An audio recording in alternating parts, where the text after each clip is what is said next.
Boa tarde, todas e todos. É um prazer estar com vocês aqui nessa tarde no museu de que eu gosto tanto, para nós falarmos desse tema tão importante e muitas vezes mal compreendido, que são os direitos autorais em ambiente de acervos, né? Incluindo museus, bibliotecas, acervos públicos, etc.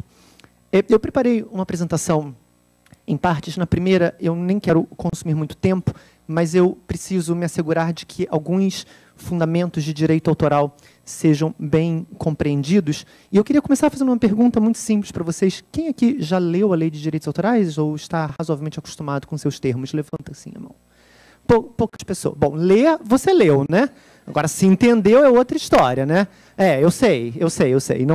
Não é necessariamente simples. Então, eu vou começar falando um pouquinho sobre direitos autorais, mas depois eu quero passar para as questões mais controvertidas e um pouco mais complicadas, mas para isso eu preciso falar algumas palavras sobre direito autoral. E eu, então, acho que o melhor é que nós comecemos falando como funcionam os direitos autorais.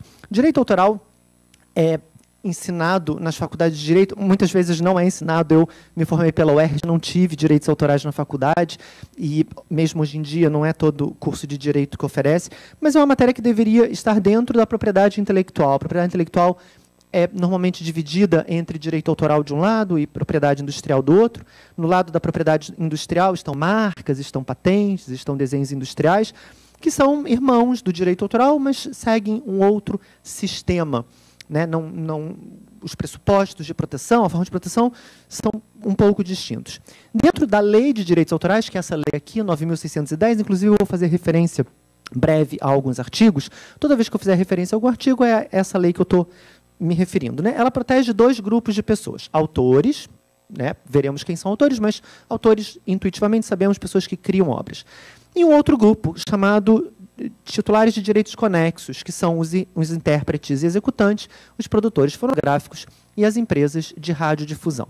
Então, um exemplo muito claro para nós todos aqui, quando Chico Buarque compõe uma música que é cantada pela Maria Bethânia, nós temos o Chico Buarque como titular de direitos autorais e a Maria Bethânia, intérprete. Ela não compôs a música, logo não é autora, logo ela é titular de direito conexo.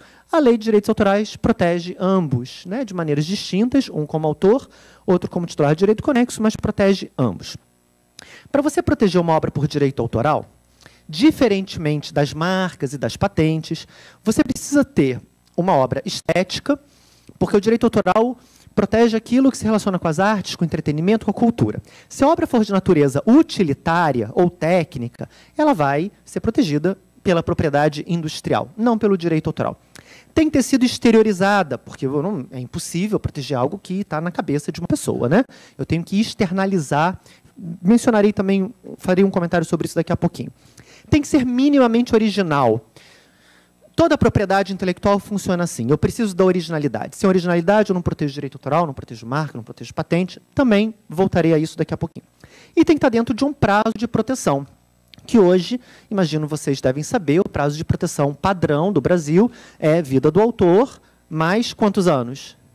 Muito bem, nota 10. Eu, professor, assim, sempre quero dar nota. Muito bom. É isso aí, vida do autor mais 70 anos. Esse é o prazo padrão. Também voltaremos a cada uma dessas características daqui a pouco. Contudo, né, a proteção não depende da qualidade do trabalho. Mesmo que o trabalho seja ruim, ele vai ser protegido. É irrelevante. Né? A gente não se pergunta, mas será que é bom? Isso não importa. Pode ser bom, pode ser ruim. Então, um exemplo muito claro disso, que aconteceu há algum tempo, na Itália, faxineira confunde obra de arte com sujeira pós-festa e faz limpeza em museu. Essa aqui era a obra, chamada Onde Vamos Dançar Essa Noite. Vocês podem ver a obra aqui. Imaginem a frustração da faxineira ao entrar no museu, se deparar com essa obra e pensar, meu Deus, como é que fizeram isso? Que horror, que gente porca. E aí ela, imbuída de uma enorme boa vontade, transformou a obra nisso daqui. Ou seja, aos olhos da faxineira, não se tratava de uma obra de arte, se tratava de lixo. Né? Mas eu não quero que a arte seja encarada como boa ou ruim, nem pela faxineira, nem pelo juiz, nem por ninguém. Né? A arte é o que o artista diz que é arte e que o mercado entende como arte. Então, o direito autoral viverá na chamada neutralidade estética. É irrelevante para o direito autoral se você gosta, se você não gosta, se você acha bom, se você acha ruim, nem você, nem a faxineira, nem o juiz. A opinião de todo mundo é completamente irrelevante para o direito autoral. Então, nós ficamos com aquelas 4 características: obra estética, exteriorizada, original, que esteja dentro do prazo de proteção, mas aí nós precisamos de mais um elemento, nós precisamos de um autor. Porque sem autor não tem direito autoral. E o autor, pela lei, como eu disse, toda vez que houver um artigo, estou me referindo à Lei 9.610. O autor, pela lei, é a pessoa física que cria a obra literária, artística ou científica, ou seja, uma pessoa jurídica no Brasil não pode ser autora. Ela poderá ser titular de direito autoral, porque há uma diferença. Autor é quem cria, titular é quem detém os direitos patrimoniais, os direitos de exploração econômica. Porque esses direitos podem ser livremente transferidos para uma outra pessoa. E a pessoa física que criou a obra pode transferir os direitos para uma pessoa jurídica. É muito comum cantores transferirem seus direitos para editora, para gravadora. Autores transferirem seus direitos para as editoras de livro. Né? Essas coisas acontecem e não há problema nenhum. Por isso, o parágrafo único desse artigo diz que a proteção concedida ao autor poderá aplicar-se às pessoas jurídicas, porque, embora não sejam autoras, podem ser titulares de direito autoral. Quando você cria uma obra, vejam só, isso é muito importante, e não é todo mundo que sabe disso, mas quando você cria uma obra, você passa a ter direito autoral automático. Eu estou gostando dessa iluminação, eu acho que é artística, né? A gente está falando de arte, ela dá um componente artístico aqui, a precisão. Pois é uma boa pergunta, né? É uma boa pergunta. Quando você cria uma obra, surge para você imediatamente, você criou, a obra está protegida. Então, surgem para você, imediatamente, 2 grupos de direitos que compõem os direitos autorais, os direitos morais e os direitos patrimoniais. Você não precisa registrar. O direito autoral independe de registro. Você não precisa registrar a sua obra em lugar nenhum para ela ser protegida. E por que isso? Porque a convenção internacional mais importante que trata da matéria, que é a Convenção de Berna, criada no século XIX, já diz que a proteção aos direitos autorais independe de qualquer formalidade. Então, eu não preciso registrar. Estava bom, né? Estava parecendo uma boate. Bom, os direitos autorais, então, comportam 2 facetas. O direito moral e o direito patrimonial. O direito moral, em essência, são 7 pela lei, estão no artigo 24, mas eu vou falar de um só, que é o mais relevante. É o direito moral canônico. É você ter o seu nome indicado como autor da obra. E esse direito de ter seu nome indicado como autor da obra é um direito que não acaba nunca. Jamais. Esse direito é um direito perpétuo. Prova disso é que, se nós vamos ao teatro ver uma encenação de Antígona, por exemplo, está lá escrito que a peça é de Sófocles, né? Que morreu tem 2.500 anos e continua lá a indicação de autoria, porque esse direito moral é um direito que não se extingue nunca. Há outros: o direito de manter a obra inédita, o direito de conservar a sua integridade, o direito de modificar a obra, já que você é autor, mas o direito de ter seu nome indicado como como autor da obra é talvez o mais importante. O segundo aspecto são os direitos patrimoniais. E aqui eu preciso de um pouco mais de atenção de vocês, porque aqui se encontram os conflitos. Né? São os direitos de exploração econômica. Então, é onde há conflitos relacionados a direitos morais, e há muitos. Mas, na maioria das vezes, os conflitos dizem respeito à exploração econômica da obra. E, quando nós falamos de museus, e arquivos, e acervos, e bibliotecas, e problemas de direitos autorais, nós estamos, na maioria das vezes, falando de problemas de direito patrimonial. Os direitos patrimoniais estão na lei, no artigo 29. Eu vou ler rapidamente, é muito chato ficar lendo artigo, mas eu preciso mostrar para vocês a estrutura do artigo 29, para vocês entenderem como os direitos autorais funcionam. Diz o artigo 29, lá no seu início, né, que em direito a gente chama de caput, fala assim: depende de autorização prévia e expressa do autor a utilização da obra por quaisquer modalidades, tais como. Aqui já tem um erro. A lei está errada. O legislador cometeu um erro ao escrever esse artigo, porque diz que depende de autorização prévia e expressa do autor a utilização da obra, quando não é do autor, é do titular, porque o autor pode ter transferido seus direitos para um terceiro. E se ele transferiu o direito, esse direito não é mais dele, se o direito não é dele, não é ele que tem que autorizar. Então, nós temos que ler assim. Depende da autorização prévia e expressa do titular a utilização da obra por quaisquer modalidades, tais como. E aí vai vir uma lista de 10 itens, evidentemente exemplificativos, porque o próprio caput já diz que é exemplificativo. E como que ele diz isso? Ele fala assim, olha, depende de autorização prévia e expressa do titular, o uso da obra por quaisquer modalidades. Não importa o que você queira fazer com uma obra de outra pessoa. Você precisa de prévia e expressa autorização. Quando ele diz, por quaisquer modalidades. Reforça com a expressão tais como. Né? Reforça, diz, olha, é por quaisquer modalidades, o que vier a seguir é meramente exemplificativo. Então, para você reproduzir, olha o que a lei está dizendo. Para você reproduzir parcialmente ou integralmente obra de terceiro, você precisa de prévia e expressa autorização. Bom, significa dizer que se você quiser fazer cópia de uma página de um livro, você precisa de prévia e expressa autorização. Se você quiser copiar 1 minuto de um filme ou 10 segundos de uma música, que são cópias parciais, você precisa de prévia e expressa autorização. Não é verdade? Me conforta o coração saber que todos vocês são cumpridores da lei e que, ao longo da vida, sempre pediram prévia e expressa autorização para fazer reprodução de qualquer parcela, de qualquer obra com as quais tenham se deparado ao longo da existência de vocês. Mas não é só isso, né? A lei vai dizer, você também precisa de prévia e expressa autorização para editar a obra, adaptar, fazer arranjo musical, quaisquer outras transformações, traduzir, incluir em fonograma ou produção audiovisual, distribuir por cabo, fibra ótica, satélite, ondas, etc. Utilizar direto ou indiretamente obra para representação, recitação ou declamação, execução musical, emprego alto-falante, radiodifusão, captação, sonorização ambiental, exibição audiovisual, emprego de satélites artificiais, emprego de sistemas óticos, exposição de obras de artes plásticas, inclusão em base de dados, armazenamento em computador. Se já baixaram alguma vez na vida um PDF para dentro do computador, violaram a lei de direitos autorais, se deram um print screen numa foto do Instagram de que vocês gostaram, vocês violaram a lei de direitos autorais, e não adianta chegar nesse ponto e pensar, graças a Deus o que eu fiz ele não falou, porque o último item quaisquer outras modalidades de utilização existentes ou que venham a ser inventadas. Então, como vocês podem perceber, o artigo 29 é um grande não que a lei de direitos autorais nos coloca na frente, né? Dizendo, olha, não importa que maneira, de que forma você queira usar as obras intelectuais protegidas por direito autoral, porque você precisa dessa prévia e expressa autorização. Bom, isso é uma verdade, mas é também uma meia-verdade. Porque se isso for uma verdade absoluta, nós estaríamos diante de uma situação bastante complicada.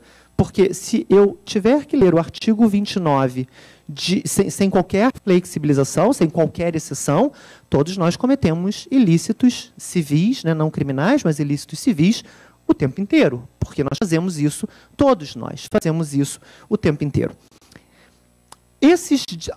Como a lei vai lidar com isso? A primeira coisa que a lei vai fazer é impor prazos de proteção, que eu já perguntei, alguém disse, né, que o prazo de proteção é a vida do autor mais 70 anos. Então, a primeira forma da lei flexibilizar os direitos patrimoniais do autor é dizer, esses direitos estão sujeitos a um prazo.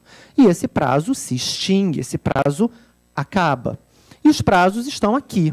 O artigo 41 vai determinar que os direitos patrimoniais do autor perduram por 70 anos contados de 1º de janeiro do ano subsequente ao de seu falecimento.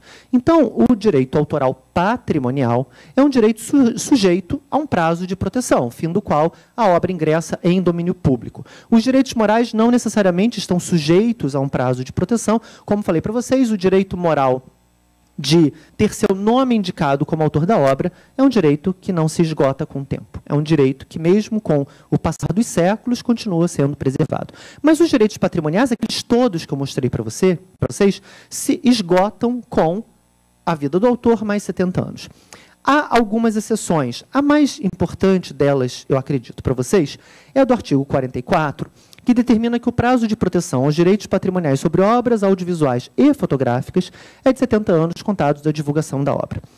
Isso significa o quê?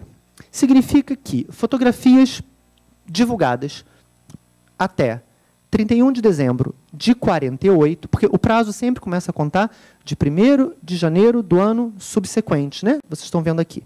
Então, fotos divulgadas até 31 de dezembro de 48 estão em domínio público no Brasil.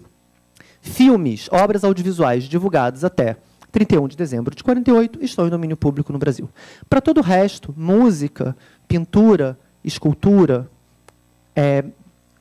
quaisquer obras, na verdade, quaisquer obras de artes plásticas, para todo o resto, para todo outro tipo de criação intelectual protegida por direito autoral, o prazo se conta da morte do autor, mas não para fotografia, nem para obra audiovisual. Ou seja, nas hipóteses do artigo 44, é inclusive possível que autores que tenham publicado suas obras muito jovens vejam suas obras entrarem em domínio público com eles ainda vivos, né?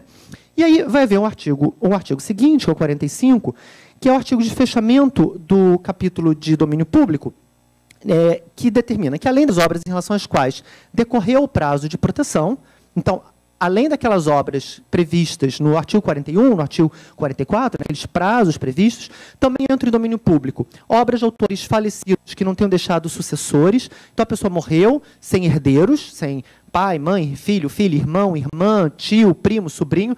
Mas não só isso, morreu também sem sucessor, significando que a pessoa não transferiu seus direitos patrimoniais para alguém. Os morais não podem ser transferidos, só podem ser transferidos os direitos econômicos patrimoniais. Então, se o autor morreu sem deixar sucessor, sua obra entra em domínio público, porque não há mais quem possa tutelar, né, essa obra. E as de autor desconhecido, ressalvada a proteção legal aos conhecimentos étnicos e tradicionais, a lei está claramente se aproximando aqui de obras relacionadas a folclore. Então, obras folclóricas que têm uma autoria desconhecida, né? Você não sabe como é que você vai proteger por direito autoral uma obra cuja autoria se perdeu com o tempo. E se perdeu com o tempo, é inclusive provável que o autor tenha morrido há mais de 70 anos, né? Mas aqui a questão é da autoria ser desconhecida.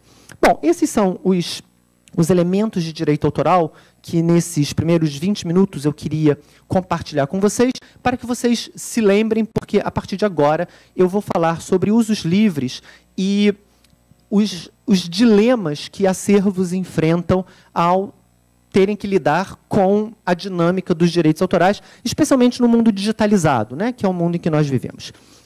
O direito autoral, há uma discussão enorme sobre qual a sua natureza jurídica, mas os autores mais consagrados dizem que o direito autoral é um monopólio.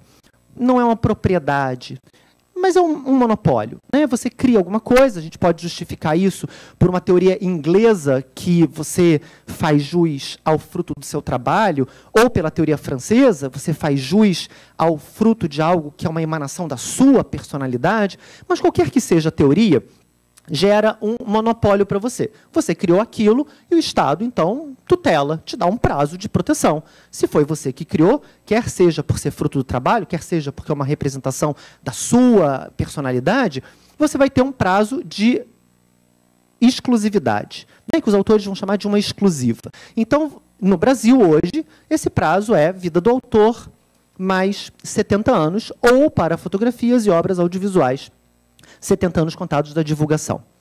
Eu falei sobre domínio público, mas a lei vai também conseguir flexibilizar essa proteção, sobretudo naquele artigo 29, que é excessivamente protetivo, de outras maneiras. A primeira é a seguinte: a lei, no artigo 8º, vai dizer, olha, nem tudo é obra protegida, não. Nem tudo vai poder ser protegido. Então, nós vamos estar diante das obras não protegidas. Então, esse monopólio existe, mas o monopólio deixa de existir em 3 momentos, pelo menos, na lei. O primeiro é obra não protegida. Qual é a primeira coisa que a lei vai indicar como sendo uma criação intelectual não protegida? Ideia. Porque ideia tem que ser de livre circulação. Ideias não podem ser objetos de exclusividade. Se eu faço o meu doutorado sobre uma determinada ideia, eu não posso impedir que outra pessoa faça o doutorado sobre a mesma ideia, ou que faça um filme sobre a ideia do meu doutorado, ou que faça uma peça de teatro sobre a ideia do meu doutorado, né? Assim, uma pesquisa não pode ser objeto de exclusividade, porque não passa de uma ideia. Assim como se eu faço um filme sobre determinado tema, eu não posso pedir que outra pessoa faça um filme sobre o mesmo tema. O direito autoral não incide sobre ideias. Assim como não incide sobre decisões judiciais, sobre leis, sobre formulários em branco, porque eles, né, também francamente, né, formulário em branco não tem qualquer finalidade estética, tem uma finalidade utilitária. Então, primeiro grupo que escapam ao monopólio são as obras não protegidas. O segundo grupo, que seria fascinante se nós pudéssemos falar durante muito tempo, mas nós não podemos, diz respeito a obras protegidas. Obras protegidas são aquelas obras de natureza estética, que tenham sido exteriorizadas, que tenham um mínimo de originalidade, que estejam no prazo de proteção. Sabemos quais são: textos, fotografias, obras audiovisuais, músicas, pinturas, esculturas. É com isso que o direito autoral trabalha. Só que, se nós, eu mostrei para vocês, se nós olharmos o artigo 29, com excesso de rigor, nada pode ser feito.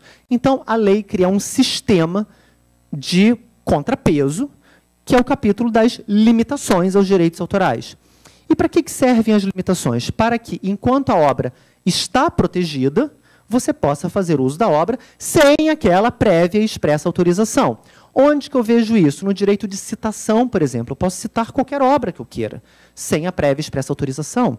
Eu posso fazer cópia de pequenos trechos, isso é um problema, mas eu posso fazer cópia de pequenos trechos, sem a prévia e expressa autorização. Eu posso usar algumas obras em estabelecimentos comerciais, onde eu venda, por exemplo, televisão e aparelhos de som, então eu posso colocar um filme passando ali para mostrar a qualidade do meu aparelho de televisão. Ou seja, são 13 as hipóteses de limitações e elas incidem sobre as obras protegidas, para dizer, as obras são protegidas, mas eu tenho que tutelar não apenas o direito dos autores, mas também o direito da sociedade, da coletividade. E, finalmente, o terceiro grupo sobre o qual eu já falei, né, pelo menos no que diz respeito aos prazos de proteção, e é aquele ao qual eu vou me ater um pouco mais. A obra era protegida, mas não é mais. São as obras em domínio público. Vejam, são 3 momentos. O primeiro, as obras não são protegidas, não há direito autoral, porque desde o início a lei excluiu, como ideias, decisões judiciais, leis, etc. O segundo grupo é uma flexibilização do monopólio enquanto há proteção. As obras são protegidas, estão sob o seu monopólio, mas eu preciso flexibilizar esse monopólio em prol dos interesses da coletividade. Por isso, o direito de citação, o direito de fazer cópia, etc. O domínio público é após proteção. A obra já foi protegida pelo seu prazo inteiro. Enquanto foi protegida, ela estava sujeita ao sistema de limitações, mas acabou a proteção, o prazo se esgotou. A obra ingressou em domínio público. Como ela ingressou em domínio público, todos aqueles direitos patrimoniais se esgotam, desaparecem, deixam de existir. Você não precisa mais da prévia e expressa autorização para usar a obra. Só que existe um elemento fundamental. E eu queria mostrar uma história para vocês, muito interessante. Um elemento fundamental, sem o qual, sem essa discussão, né, sem a compreensão dessa distinção entre o suporte físico e a obra intelectual, fica difícil a gente compreender como é que arquivos, bibliotecas, museus vão lidar com a digitalização. É a distinção entre suporte físico e obra intelectual. Isso é fundamental na discussão de direitos autorais. Vocês viram esse filme, Finding Vivian Maier? Já ouviu falar, né? Esse filme concorreu ao Oscar de documentário, uns anos atrás, e conta uma história muito interessante de uma mulher, né, Vivian Maier, chamada Vivian Maier, que foi babá durante muitos anos. Ela morreu em 2009, pobre, morreu em Chicago, não sei se num tipo de asilo, mas, enfim, ela morreu pobre. Ela nunca havia se casado, não tinha filhos, era uma pessoa sozinha, e ela viveu a vida inteira como babá, porque ela encontrava nesse emprego a possibilidade de fazer o que ela mais gostava, que era tirar fotos. E ela tirava fotos, como ela cuidava de crianças, ela ia com as crianças para parque, né, para praia, brincava com as crianças na rua, levava as crianças para elas brincarem, para elas se divertirem, e enquanto ela tomava conta das crianças, ela tirava fotos do entorno, das pessoas que estavam ali em volta. Ela também faz muitas selfies, antes que selfie fosse uma moda, né? Fosse selfie, né? Não existia a palavra na época, mas vocês veem aqui algumas das fotos da Vivian Maier, e são selfies, na verdade, muito bonitas, né? Muito bem feitas, tem uma qualidade artística ali. Quando a Vivian Maier morre, sem ninguém, Esse rapaz aqui, chamado John Maloof, vai ao leilão das coisas da Vivian Maier, que ninguém conhecia, ninguém sabia. Quem era a Vivian Maier nesse momento? Uma babá, pobre, que morreu, não tinha herdeiro, não tinha ninguém, lugar onde ela morava, não tinha a quem entregar aquela caixa com um monte de coisa, então decidiram leiloar. E John Maloof arremata por $380, 2.000 rolos de filmes, 3.000 fotografias, 150.000 negativos, mais vídeos e mais áudios. Leva tudo para casa e se depara com um gênio da fotografia. Ela era brilhante. Quando ele arremata a caixa, tudo isso está contado no filme, eu recomendo muito que vocês vejam o filme é realmente muito bom. E ela tinha uma personalidade bastante intrigante. Quando ele arremata, isso é um ponto central para a nossa discussão, para a nossa conversa agora. Quando ele arremata a caixa com todo esse material, ele não adquire nenhum direito moral da Vivian Maier, porque direitos morais são indisponíveis, a lei diz isso expressamente no artigo 27, direitos morais são indisponíveis e irrenunciáveis. Mas ele também não adquire nenhum direito patrimonial, nenhum, ele não tem qualquer direito autoral sobre aquelas obras. Como que ele poderia adquirir direitos autorais patrimoniais sobre aquelas obras? Só de duas formas. Ou assinando um contrato com ela enquanto ela era viva, ou se ela tivesse legado esses direitos para ele por meio de uma disposição testamentária. Já que ele não é herdeiro dele, não é filho, não é neto, né, ele não herda. Ele só poderia ter adquirido direitos autorais dessa maneira. Quando ele compra tudo isso, ele se torna proprietário de todos esses bens, mas ele não tem nenhum direito autoral sobre nada que esteja ali. Ele só é dono das coisas, ele não tem direito autoral. É igual a você, é a mesma coisa, não há distinção. É igual a você ir numa livraria e comprar um livro de um autor qualquer, que não seja você mesmo, né? Quando você volta para casa, você é proprietário daquele bem físico, mas você não é titular de direito autoral. Você não é autor, você não é a editora, talvez a editora seja titular de direito autoral, mas você não é nem autor nem editora, então você não tem direito autoral sobre isso.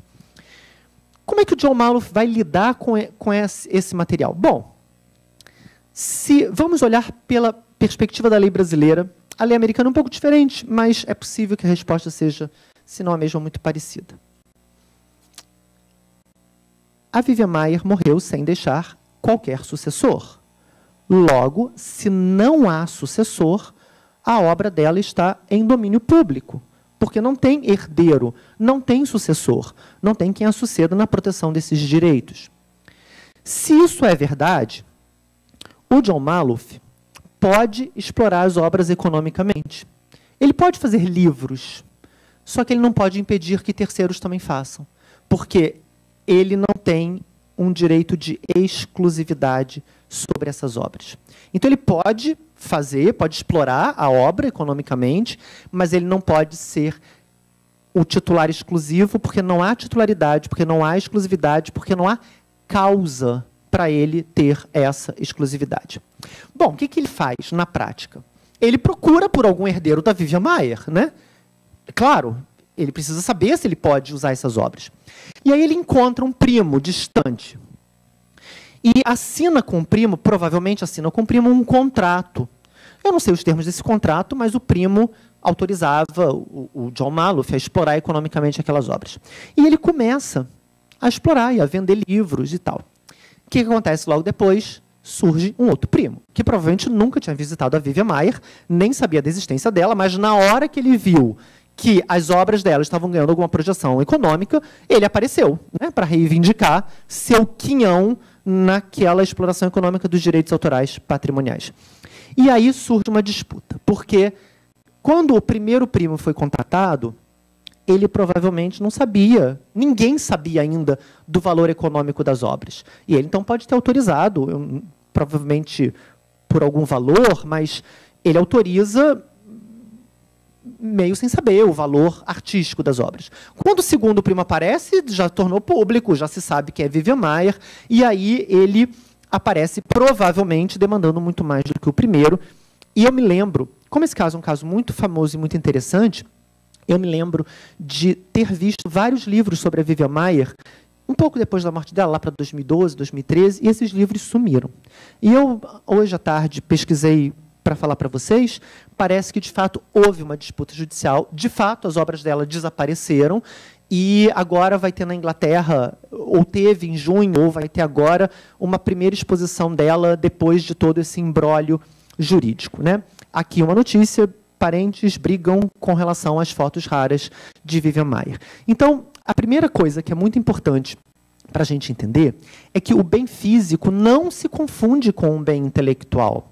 Você pode ser proprietário do bem físico, mas se você não tem direito autoral sobre aquele bem, sobre o bem imaterial, né, sobre a criação intelectual que está presa no bem físico, você não tem direito autoral sobre isso. Que tipo de problema isso pode acontecer? Bom, a gente tem que pensar na função do domínio público, porque eu acho que toda essa discussão entre a distinção do bem físico e do bem intelectual fica mais clara quando a gente fala de domínio público. Domínio público é o ingresso da obra, né, nesse mundo sem a proteção do direito autoral.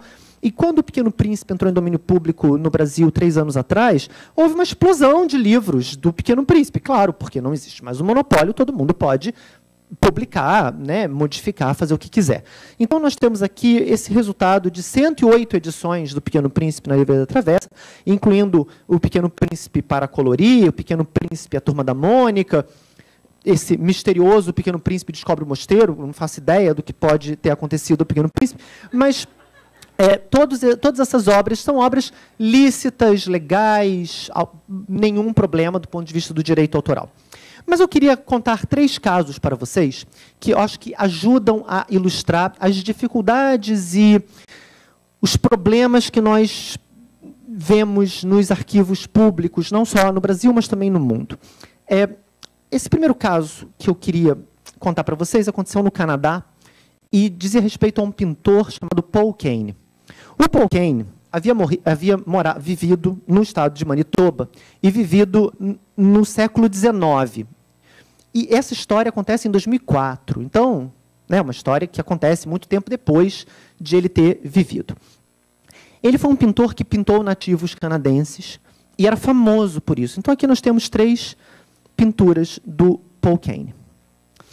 Em 2004, uma cidadezinha chamada Norway House, no estado de Manitoba, onde ele viveu, ia receber pinturas do Paul Kane doadas pelo Museu de St. Louis.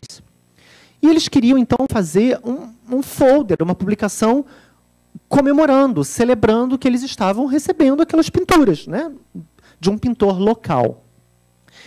E aí eles queriam esta foto do Paul Kane, que é uma foto do século XIX, né, como está muito claro aqui. Era uma foto tirada em meados do século XIX. E aí eles vão à National Gallery, e a National Gallery era a detentora, e foi por isso que eu contei a história da Vivian Maier, para vocês entenderem o dilema que existe aqui. A National Gallery é a detentora da foto, ela tem a foto no acervo dela. E eles, então, pedem acesso à foto, eles querem uma cópia da foto. E a National Gallery fala assim, bom, nós cobramos $150 canadenses, o que daria uns R$450 hoje em dia, para você ter acesso à foto, sendo que nós cobramos $80 pela licença de uso. Isso eles não podem fazer. Eles podem cobrar? Eles podem cobrar. E por que eles podem cobrar? A título de prestação de serviços, porque conservar fotos custa caro, não é? Custa dinheiro. Você precisa cobrar pela prestação de serviços de conservar e de dar acesso. Mas eles não podem cobrar por um direito que eles não têm. É como se você cobrasse um aluguel por uma casa que não é sua. Como é que você pode cobrar aluguel por uma casa que não pertence a você? E que não tem você não tem qualquer título de propriedade sobre aquela casa. É como se fosse um bem público e você fala, você quer entrar ali, eu vou cobrar uma entrada. Mas por que você está cobrando por algo que não lhe pertence? Então, a National Gallery cobra $80 pela licença de uso, que ela não pode cobrar, porque ela não tem o direito autoral. Ela tem a propriedade sobre a foto, mas ela não tem o direito autoral. A foto, como eu falei para vocês, era de meados do século XIX, estava, portanto, em domínio público desde 1900, e a história, quando eu li, acabava aí. e eu não sabia o que tinha acontecido. E eu decidi escrever para o autor do texto para perguntar, mas, afinal de contas, o que você fez com a foto, né? E aí ele respondeu da seguinte forma. Ele me mandou um e-mail gigante em que, nos 6 primeiros parágrafos, ele desancava com o chefe dele, falava que o chefe era um incompetente. Sabe quando você precisa falar isso para alguém, mas você não tem para quem falar, né? E eu era a pessoa certa para ouvir isso, porque eu não conhecia o chefe dele, né? Então ele podia fazer todo tipo de confidência comigo. Ele falou que era um incompetente, um irresponsável, não sei o quê. E aí, no final, no último parágrafo, ele fala assim, um detalhe importante. Quando a National Gallery cobra os $150 e diz 80 são pela licença de uso, eu falo, isso é um absurdo, isso é um escândalo, você não pode cobrar por um direito que você não tem. Vai ao ao Ministério da Cultura canadense, chama Ministério da Cultura e da Herança Cultural, uma coisa assim. E o Ministério fala assim, a National Gallery é uma entidade autônoma, problema seu com ela. O Ministério canadense não toma partido dele, que está certo na história, né? Então você vê, os problemas não são só nossos, os problemas são também... Se no Canadá é assim, né? Vocês imaginam. E aí, eu perguntei, mas então, afinal de contas, o que você fez? E aí ele falou lá, 6 parágrafos reclamando, e no último ele fala assim, encontrei a foto numa publicação da própria National Gallery, escaneei e usei, sem pedir autorização, sem pagar nada a ninguém. Agiu legalmente? Sim, agiu legalmente. Por quê? Porque se essa foto está em domínio público, a menos que ele tenha invadido a propriedade da National Gallery, arrombado a porta e furtado a foto, né, ele não fez isso, qualquer forma de acesso à obra que seja lícita, é lícita. Então ele podia pegar a foto que estava no catálogo, era um catálogo da National Gallery. Ele escaneou, usou no folder dele, ele poderia ser processado por isso? Quer dizer, sempre pode, né? Mas ele tem 100% do direito de fazer isso, porque ele não violou o direito de ninguém. Essa é uma obra em domínio público, a National Gallery não tem direito autoral sobre isso, ela não pode impedir o uso da obra se ele teve acesso lícito à obra. E o acesso foi lícito, né, por meio de um catálogo que estava em circulação. Segundo caso que eu quero comentar com vocês, é um caso também muito interessante, ocorrido nos Estados Unidos nos anos 90, e é muito importante que a gente lembre que esse caso é dos anos 90, porque hoje não faria sentido. Mas é uma decisão fundamental da Suprema Corte americana e que nos faz pensar sobre como os direitos autorais funcionam. A Bridgman era uma empresa que contrata vários fotógrafos que vão a vários museus do mundo fazer fotos de quadros em domínio público como esse daqui. A Bridgman, então, contrata os fotógrafos, paga a viagem, eles vão lá, fazem as fotos, voltam com suas fotos e entregam as fotos para a Bridgman. A Bridgman coleta as fotos, todas em altíssima definição, e coloca num CD-ROM para vender o CD-ROM. Por isso que é um caso dos anos 90. Né? Isso não existe mais. Mas a Bridgman coloca no mercado, então, um CD-ROM que era caro. A Corel pega um CD-ROM da Bridgman e, sem pedir autorização de ninguém, começa a vender as fotos isoladamente. A Bridgman fica, como vocês podem imaginar, chateada com a Corel e processa a Corel.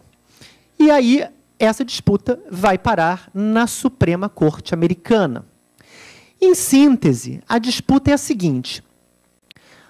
A Corel dizendo, eu não estou fazendo nada demais, você tirou fotos de quadros em domínio público, eu estou vendendo fotos de quadros em domínio público, os quadros estão em domínio público. E a Bridgman respondeu, sim, os quadros estão, mas não as fotos que eu mandei fazer. E aí você está vendendo as minhas fotos e isso você não pode fazer. A discussão é se fotos de quadros em domínio público estão ou não em domínio público. Essa é a questão. Deixa eu fazer uma breve enquete aqui com vocês.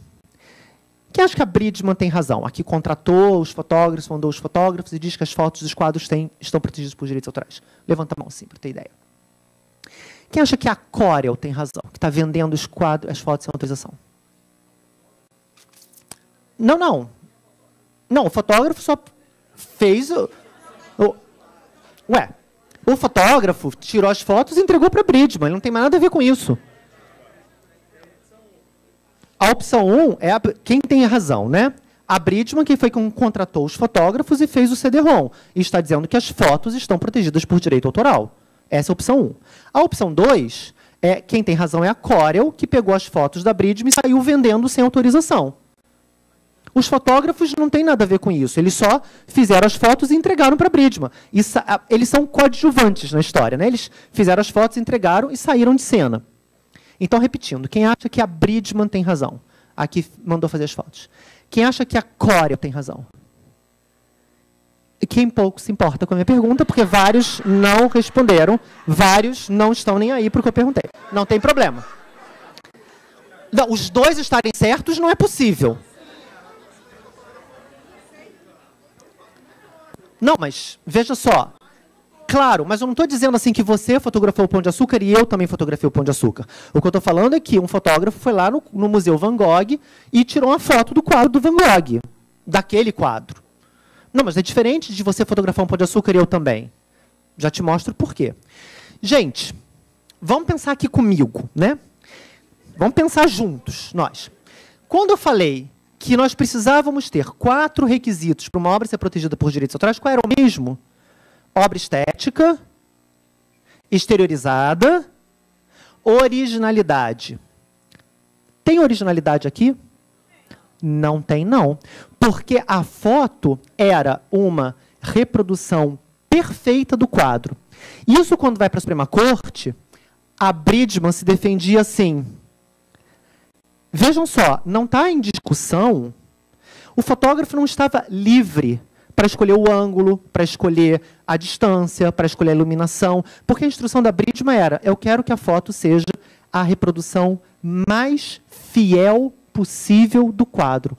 Quanto mais ela afirmava isso no processo, mais a Suprema Corte dizia, mas não tem direito autoral, então, porque o que você está pedindo é uma cópia servil de uma... Vocês dariam direito autoral para uma xerox? Ah, eu tenho direito autoral porque eu tenho uma xerox. Dariam direito autoral à xerox? Não, foi o que ela fez. Aí vocês vão dizer, mas espera aí, a Bridgman gastou milhões. O fotógrafo tinha todos os anos de estudo com uma técnica, com uma câmera que era uma fortuna. Não vai ter direito autoral? Não, porque o direito autoral não protege nem técnica, nem investimento, nem câmera. Se você então que gastasse o dinheiro com uma coisa protegida por direito autoral, e não com uma coisa que não é protegida por direito autoral. A decisão da Suprema Corte é acertadíssima, porque, nesse caso, não há nenhuma originalidade a ser protegida. Zero originalidade. Se a Bridgman... E por quê? Justamente porque o que a Bridgman queria é que as fotos fossem a representação mais fiel possível dos quadros. Se elas tivessem sido tiradas a uma distância, com alguém do lado, se a moldura aparecesse, já seria possível dizer que há proteção por direito autoral, porque o nível de originalidade exigido é sempre muito baixo. Mas como se tratava da reprodução fiel do quadro, direito autoral não há. Faz sentido para vocês? Vocês podem até achar que é injusto do ponto de vista econômico, mas do ponto de vista do direito autoral, não há o que falar. Porque se o direito autoral protege apenas o que é original, na medida em que não há nenhuma originalidade, não há o que proteger. É como se você fosse no Louvre, sentasse diante da Mona Lisa e pintasse a Mona Lisa tão perfeita que leigos não soubessem distinguir a Mona Lisa original da sua.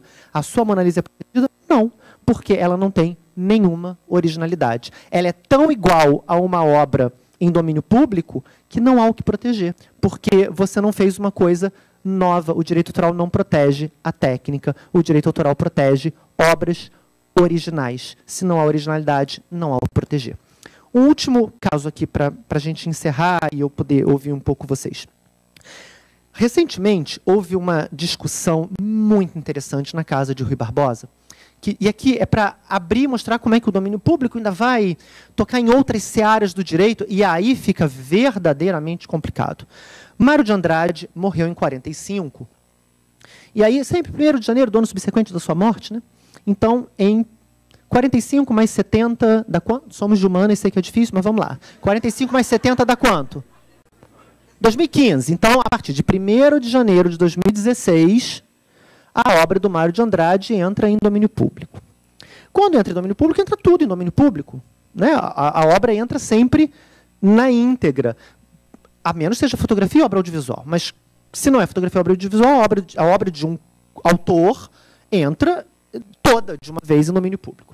Então, em 1º de janeiro de 2016, entraram no domínio público Amar, verbo transitivo, Macunaíma, todos os livros, todos os textos que ele escreveu, inclusive as cartas. E aí é um problema.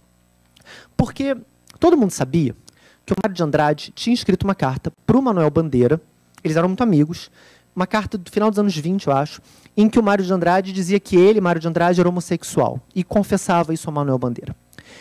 E essa carta estava no espólio do Manuel Bandeira, que havia sido entregue à casa de Rui Barbosa. E o sobrinho do Mário de Andrade não queria que essa carta fosse divulgada. Em junho de 2015, portanto, 6 meses antes do ingresso da obra em domínio público, um jornalista pede, via Lei de Acesso à Informação, acesso à carta. A casa de Rui Barbosa diz que não vai dar, porque o sobrinho do Mário de Andrade não autorizava. E aí é uma celeuma, o repórter recorre ao Ministério da Cultura, recorre à Controladoria Geral da União, enfim, a casa de Rui Barbosa era subordinada, agora não sei mais, né, mas era subordinada ao Ministério da Cultura, porque existia um Ministério da Cultura naquela época, e aí o Ministério manda alguém, eu não sei se foi o Ministério, mas, enfim, a casa de Rui Barbosa recebe a ordem de entregar a carta. E aí, o que é muito interessante nesse caso? Bom, aí entrega a carta, o jornalista faz uma matéria que vai para o jornal, em carta, Mário de Andrade, estão falando de homossexualidade. Mas o que é interessante nesse caso, vocês veem que essa matéria é de junho de 2015, né, 6 meses antes do ingresso da obra em domínio público, e nada disso foi discutido, que eu tenha visto. Eu não participei de perto, eu acompanhei pela imprensa, mas não foi discutido o fato da obra não estar em domínio público, não foi discutido o fato de que o sobrinho do Mário de Andrade, como herdeiro, conservava o direito autoral de inédito. Ele podia dizer, olha só, vou dar acesso? Não, porque essa carta não é pública, eu, como titular de direito autoral moral, porque esse passa para os herdeiros, porque a lei diz que passa, eu não vou dar acesso a essa carta. Eu não sei como é que ficaria 6 meses depois, quando a carta entrasse em domínio público. Mas nós temos aqui outras questões, né, relacionadas à privacidade, relacionadas à intimidade. É claro que os direitos de personalidade, que são esses, que não estão no direito autoral, mas são próximos. Imagem, honra, privacidade, intimidade, todos esses direitos arrefecem, uma hora eles acabam. Uma hora eles expiram, né? Se a gente descobrisse diários do Shakespeare contando altas intimidades dele, será que alguém ia querer proteger? Eu acho que não. Acho que é mais relevante que as pessoas saibam, até para entender melhor sua obra, do que proteger a privacidade da pessoa 400, 500, 600 anos depois. Mas 70 anos ainda é próximo o suficiente para haver essa discussão. O que eu estou querendo mostrar para vocês com esse caso é que mesmo quando uma obra ingressa em domínio público e quando os direitos autorais terminam, ainda podem incidir sobre a obra outros direitos relacionados à personalidade, como intimidade, privacidade, honra, imagem. E esses direitos, em alguma medida, podem deixar uma dúvida sobre a possibilidade de acesso daquelas obras. Mas aí a gente não fala mais de direito autoral, não é mais de direito autoral que se trata, é de direitos de personalidade. Eu encerro minha apresentação aqui, mas fico, claro, à disposição para perguntas, se houver. Muito obrigado. Se quiser permanecer com ele,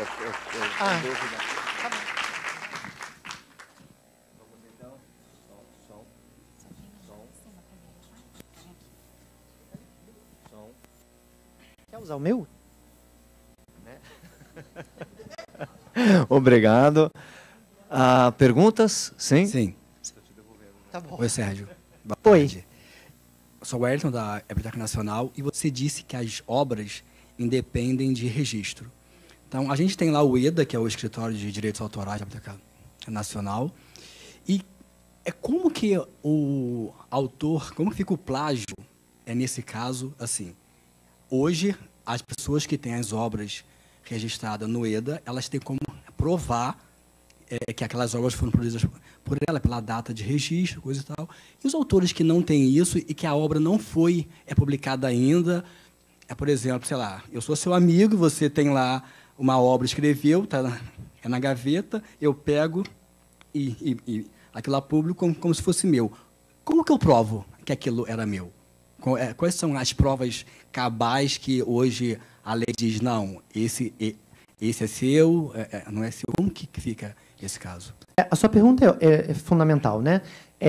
O fato do direito autoral independente de registro, como eu disse, decorre de uma determinação internacional, né? A Convenção de Berna é que diz, independe de formalidade. Então, o Brasil está apenas cumprindo com uma determinação internacional. Como é que você prova? Você prova pelo meio que você puder. Direito autoral tem essa dificuldade intrínseca a ele. É diferente de um registro de imóveis, né? Você sempre sabe a que um imóvel pertence porque existe um registro público. Você pode fazer a prova do jeito que você quiser. Você pode registrar num cartório. Hoje em dia, como a maioria das obras são criadas digitalmente em computador, fica mais fácil você provar sua experiência em arquivo, né? Você manda por e-mail, você vai ter alguma forma de você provar. O registro não serve para criar o direito autoral. O registro serve, como você bem mencionou, no caso de uma disputa entre duas pessoas, o registro é um indício de que aquela pessoa criou a obra. Mas isso pode dar 1000 problemas, porque você não tem mesmo como saber. Mas o direito vai admitir qualquer tipo de prova. Qualquer tipo de prova. Inclusive, um e-mail pode ser, para o juiz, melhor do que um registro na Biblioteca Nacional. O e-mail pode provar, porque o registro na Biblioteca Nacional, usando o seu exemplo, né? Você me emprestou um texto em papel. Eu vou na Biblioteca Nacional e registro como meu. Como é que você vai saber? Você não tem como saber. Nem a Biblioteca Nacional tem, ninguém tem como saber. E aí eu tenho um registro. Aí é uma disputa entre nós dois. Se você prova em juízo que eu levei na Biblioteca Nacional numa data, mas o arquivo com aquele material foi criado no seu computador antes daquela data, e eu não tenho como provar nada antes da data do registro na Biblioteca Nacional, é muito possível que você vença a ação judicial. Tá? Nada. Oi. Meu nome é Beatriz. Eu queria fazer 2 ponderações com você. Claro. Primeiro, na questão das fotografias. Se a gente pensar nas fotografias, tanto de jornais, como as fotografias que estão em arquivo. Nós tivemos uma pendência jurídica nessa questão e a resolução é que se tem o mesmo direito que as empresas de jornal têm sobre as fotografias dos seus fotógrafos. O direito autoral é deles, o direito patrimonial é de quem encomenda aquelas fotografias. Então, os arquivos, a maior parte dos órgãos de governo contratam fotógrafos, eles são os autores das fotografias, mas o direito patrimonial é de quem o contratou, por isso que não cai nos 70 anos após a morte, enfim, não cai em domínio público. Essas fotografias não caem em domínio público. A outra consideração é quando você diz, por exemplo, que você fez uma tese de uma ideia e a pessoa pode filmar a sua ideia. Eu não sei se eu concordo com você. Pelo seguinte, porque quando a gente faz uma tese, a gente não faz uma tese sobre uma ideia. A gente pega uma ideia sobre ela. Então, a correlação daqueles que estão ali, os documentos, estão a domínio público. Quem juntou aquele autor com aquele autor, que sustentou uma hipótese... Opa! Voltou à boate. Investigou aqueles documentos, fui eu. Então, eu construí um olhar sobre aquele objeto. Se uma pessoa pega e filma o mesmo olhar, a autoria não é dela, ela apenas fez uma coisa escrita ter uma plataforma audiovisual, mas a autoria continua sendo minha, porque ela não há nada criativo dela. Entrevistou as mesmas pessoas. Eu estou dizendo isso porque isso tem ocorrido na área acadêmica, já com bastante frequência, sobre plágio. E é exatamente nisso que a gente está trabalhando. Quer dizer, você fazer aquela construção intelectual usando aqueles autores e aqueles documentos é seu. Se alguém copiar, não está tendo nada criativo, está sendo um plágio. Bom, com relação... Tá bom, 2 perguntas muito interessantes. Com relação a fotografias, eu simplesmente desconheço isso. Isso, eu pesquisei a lei anterior, pesquisei a lei atual, não existe isso. Inclusive, a lei atual sequer fala, a lei desde 98, sequer fala em obra feita sob encomenda ou com prestação de trabalho.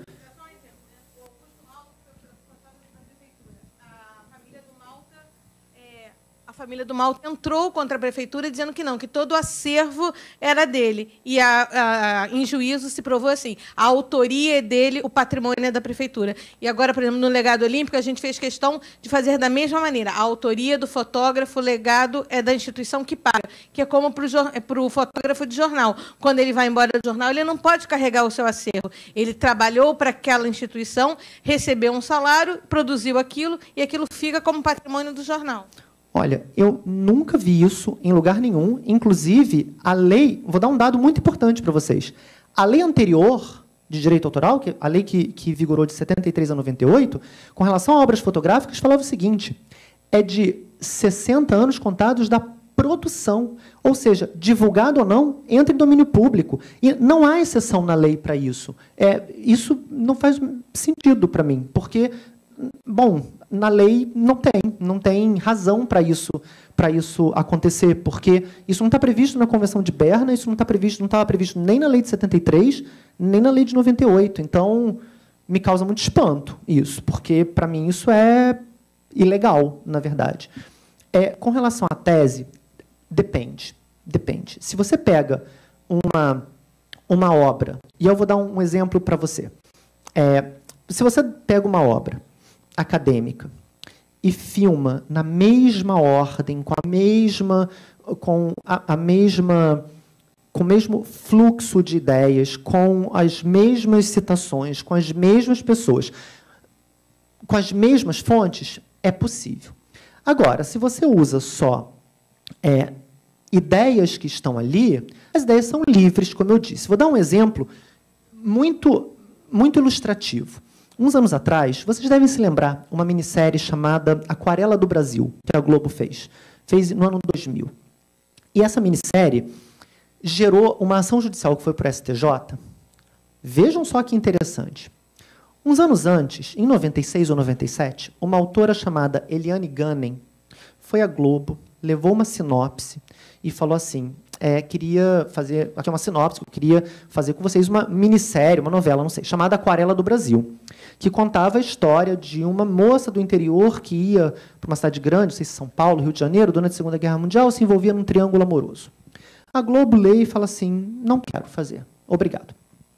3 anos depois, a Globo leva ao ar uma minissérie chamada Aquarela do Brasil, em que ela conta a história de uma moça do interior que vai para uma cidade grande, se envolve num triângulo amoroso. A Eliane Gunning processa a Globo. Essa ação vai para o STJ. O STJ decide a favor da Globo. Mas há uma justificativa, e é isso que eu acho que vai poder responder a sua pergunta, e isso a gente tem que ficar muito atento. Existe uma teoria nos Estados Unidos, pouquíssimo usada, o STJ fez isso, mas tenho certeza que fez sem saber que fez, chamada teste das abstrações. Quando você vai comparar duas obras, você tem que ver, para ver plágio, né, para aferir plágio, você tem que ver qual é o nível de abstração que tem nas duas obras. E o que o STJ disse, em outras palavras, foi que nas duas obras você tinha uma moça do interior que ia para a cidade grande e se envolveu num triângulo amoroso durante a Segunda Guerra Mundial. Qual o nível de originalidade disso? Muito baixo. A originalidade disso é muito... Porque tem 1000 obras assim. Isso já foi feito 1000 vezes. Agora, se na sinopse da Eliane Gunning, a moça perdesse os pais cedo, fosse para um orfanato, fosse estuprada, fugisse, aí você sai do nível de abstração e vai para o nível mais profundo. Quando você vai para o nível mais profundo, se você copia esses outros elementos da história, aí você está diante de um plágio. Né? Teve um caso também com a Stephenie Meyer, que escreveu Crepúsculo, que foi acusada por um outro autor de fazer plágio, porque na obra dela e do outro autor tinha os seguintes elementos: sexo na praia, uma gravidez de risco, os sentimentos de um humano transformado em vampiro, coisas assim. Gente, isso é muito abstrato. Né? Vampiro tem em todo lugar hoje em dia. O livro é cheio de jovem. Jovem, né, faz sexo na praia, não faz muita diferença. Aí tem sexo, tem gravidez. Não tinha nada muito concreto ali. A gente, quando olha para essas duas obras e olha para o teste das abstrações, vê que não passou da superfície. Por isso que a sua segunda pergunta, eu tenho que responder com um depende, porque tem que olhar para as duas obras e ver o quanto as duas obras falam da mesma coisa. Porque, se comparando com o caso da Globo, se as duas obras falam de uma jovem... e ainda se pergunta assim, mas as duas obras se chamam Aquarela do Brasil. E o STJ disse, sim, falta originalidade para as duas, porque é o nome da música mais famosa do Brasil nos anos 40. Olha como é que a originalidade é super importante. Não é porque nem o título era original. Então, se você compara duas obras em que tem uma moça do interior que quer ser cantora, sei lá, se envolve no Triângulo Amoroso, isso é insuficiente para caracterizar um plágio. É claro, e eu não estou falando isso da Globo, porque eu desconheço o caso, é claro que a Globo pode ter olhado para a sinopse da Eliane Gani e falar que ideia boa, vou aproveitar. A gente pode discutir se isso está certo ou se não está, mas ela não agiu ilegalmente, porque ela ficou na superfície. Por isso que só quando você compara as duas, você pode saber se você saiu da superfície para mergulhar mais profundamente ou não, porque a ideia não é protegida, porque a lei diz que não é. Obrigado mais uma vez. Nós não teremos mais tempo para perguntas. Agradeço a sua participação. Muito obrigado.